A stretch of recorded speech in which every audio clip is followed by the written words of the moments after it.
MLA Damacharla Janardhan పై జనసేన నాయకుడు బాలినేని శ్రీనివాసరెడ్డి తీవ్ర స్థాయిలో ఆరోపణలు చేశారు. తన అనుచరులపై అక్రమంగా కేసులు పెడుతున్నారని ఆరోపించిన బాలినేని ఎమ్మెల్యే అవినీతిపై కరపత్రం వేసిన ఘటనలో తన హస్తం ఉందంటూ తనపై ఆరోపణలు చేశారని తెలిపారు. పోలీసుల విచారణలో ఎమ్మెల్యే అనుచరుడు కిరణ్ పాత్ర ఉన్నట్లు తేలినా అతన్ని బుజ్జగించి రాజీ చేసుకున్నారని బాలినేని ఆరోపించారు. తన అనుచరుడు మురళిపై కూడా కేసు పెట్టారని, బెయిల్ తెచ్చుకుని పోలీస్ స్టేషన్లో లొంగిపోతే కేసులో తన పేరు చెప్పాలని సీఐ ఎస్ఐలు బెదిరించారని ఆరోపించారు. మైనింగ్ డస్ట్ రవాణా, ల్యాండ్ సెటిల్మెంట్ వ్యవహారాల్లో పోలీసుల తీరుపైన బాలినేని తీవ్ర విమర్శలు చేశారు. తాలూకా సీఐ విజయ్ కృష్ణపై పలు ఆరోపణలు చేస్తూ ఆయనపై విచారణ జరిపించాలని డిమాండ్ చేశారు. పేదల్ని బలవంతంగా ఖాళీ చేయించే విషయంలోనూ సీఐ పాత్ర ఉందని ఆరోపించారు. అనుచరులుగా ఉన్నటువంటి వాళ్ళ మీద కావాలని కేసులు పెట్టి ఇబ్బంది పెట్టాలని చెప్పి చూడటం జరుగుతుంది. ఒక 5 నెలల క్రితం ఉన్నటువంటి ఎమ్మెల్యే జనార్దన్ మీద ఒక కరపత్రం వేయటం జరిగింది. ఆ కరపత్రంలో ఆయన చేస్తున్నటువంటి కార్యక్రమాలు, అవినీతి కార్యక్రమాలు ఇవన్నీ కూడా కరపత్రం రాశారు. ఆయన మీద కాకుండా ఆయన సతీమణి మీద కూడా రాయటం జరిగింది. దానికి ఈ కరపత్రం బాలినేని గారే రాపిచ్చాడు అని చెప్పి ప్రచారం చేశారు. పైన కూడా వాళ్ళ అధిష్టానం కూడా చెప్పడం జరిగింది. ఆయన అది ఎస్పీ గారిని ఎంక్వైరీ చేయమని చెప్పి పైన వాళ్ళు చెప్పడం జరిగింది. ఆ ఎంక్వైరీలో కిరణ్ అనే అతను రాశాడు అనేది ఎంక్వైరీలో తేలింది. ఎవరు లాయరు ఫయాజ్ చెప్పారు. ఫయాజ్ దాంతోపాటు అంటే మురళి కూడా ఆ ఫయాజ్ తోటి క్లోజ్గా ఉంటాడు.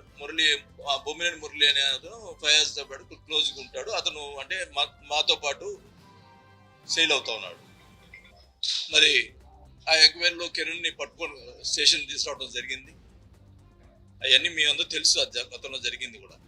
తీసుకొచ్చిన తర్వాత మళ్ళా కిరణ్ నేను ఇంకా మిగతా విషయాలు కూడా బయట పెడతానంటే మళ్ళీ ఆయన్ని అంత ఘోరంగా జరిగినటువంటి ఆ కరపత్రం చదివితే మరి అతన్నే పిలుచుకొని ఇంటికి పిలిపించుకొని రాజీ చేసుకొని అతన్ని సముదాయించడం జరిగింది. మరి ఆ కేసులో పైన చెప్పాడు కదా, ఆ కేసులో బాలినేని గారి పాత్ర ఉందని. అది చేయటానికి కోసం మురళి మీద కూడా కేసు పెట్టడం జరిగింది.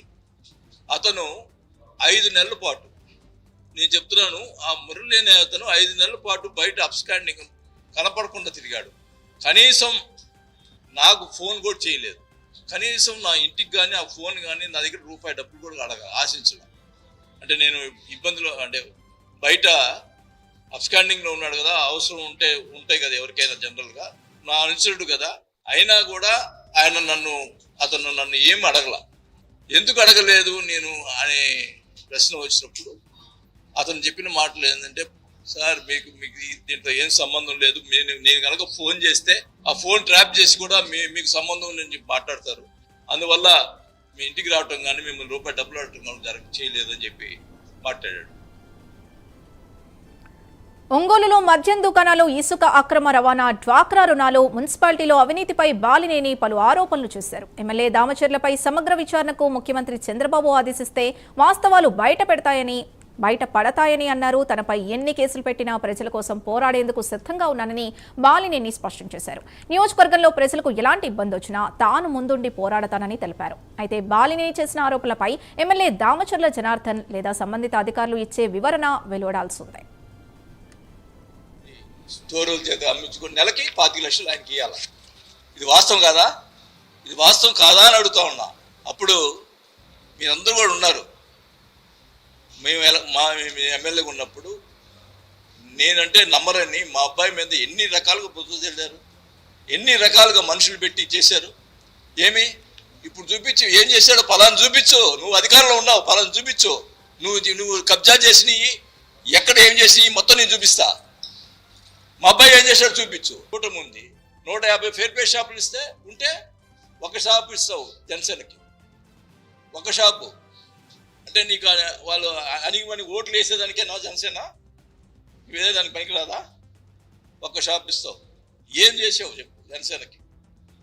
నాకు మళ్ళీ నేను కొత్తగా వచ్చాను, పాత వాళ్ళకి సహాయం చేయాలి కదా. ఎవరు ఒక నటం పెట్టుకొని రాజకీయం చేస్తున్నావు తప్పితే జనసేనకి ఏం చేశారు.